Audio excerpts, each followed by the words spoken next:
nagbabalik upang talakayin sa inyo ang paghihinua. Ngunit, ano nga ba ang paghihinua? Ang paghihinua, ito ay ang proseso o pagbuo ng konklusyon o pagdidesisyon batay sa mga impormasyon, katotohanan o datos na mayroon ka. Ito ay isang mahalagang kasanayan sa pag-iisip na nagbibigay daan sa pag-unawa at paglutas ng mga suliranin o issue batay sa mga ebidensya o impormasyon na mayroon ito. Ito'y mga pahayag ng mga inaakalang mangyayari batay sa sitwasyon o kondisyon. Ang paghihinua ay isang paraan ng pagbibigay kahulugan sa pangungusap upang maipahiwatig ng kawalan ng tiyak, ng impormasyon o kasiguraduhan. Ito ay ginagamitan ng mga pangungusap tulad ng marahil, siguro, yata, baka, tila, sa palagay ko, upang magdulot ng pag-aalinlangan o posibilidad sa isang pangungusap. Ngayon naman, talakayin natin ang mga halimbawa ng paghihinua. Ngayon, alam niyo na ang kahulugan ng paghihinua, sa alamin naman natin ang inyong natutunan. Una dito ang tanong na, madilim ang kalangitan. Blank ay uulan mamaya. Ang pagpipilian ay A. Baka, B. Marahil, C. Yata, at D. Tila. Bibigyan ko kayo ng 10 segundo upang sagutin ito.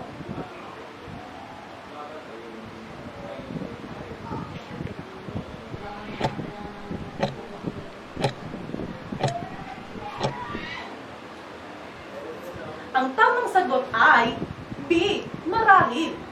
Dahil ang salitang marahil ay nagpapahiwatig ng posibilidad o pag-aalinlangan na mag-ulan mamaya.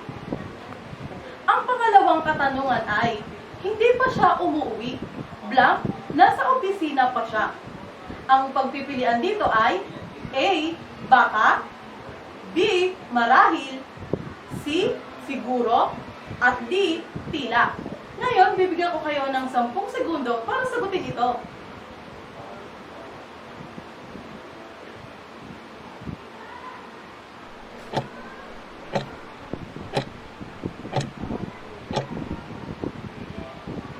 Ang tamang sagot ay C. Siguro.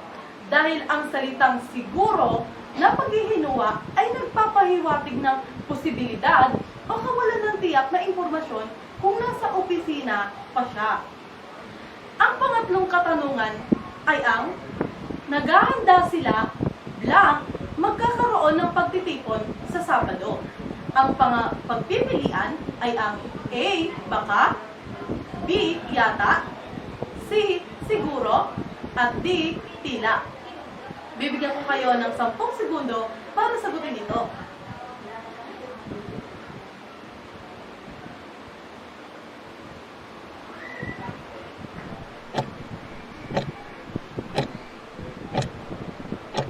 Ang tamang sagot ay letter B. Yata. Dahil ang salitang yata sa paghihinuha ay nagpapahiwatig ng kawalan ng tiyak na impormasyon o posibilidad na magkaroon ng pagtitipon sa Sabado. At ang pang-apat na katanungan ay ang balak namin pumunta sa sinihan. Blank, maganda ang pelikulang iyon.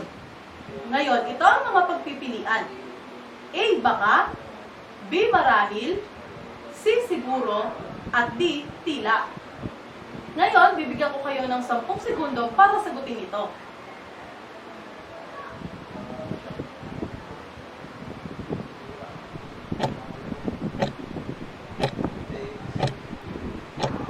Ang tamang sagot ay letter A.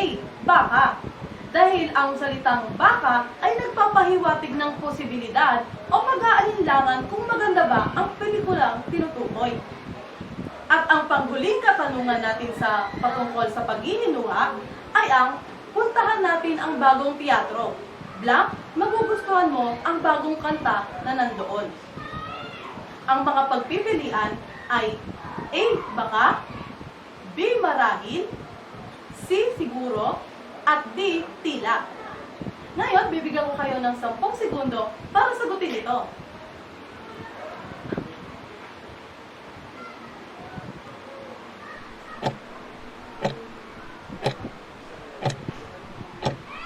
At ang panghuling sagot ay D. Tila. Dahil ang salitang tila sa paghihinuha ay nagpapahiwatig ng posibilidad o pag-aalinlangan na magustuhan mo ang bagong kanta. Ngayon, alam mo na ang kahulugan at mga halimbawa ng paghihinuha. Ngayon, punta naman tayo sa mga iba pang uri ng pananalita.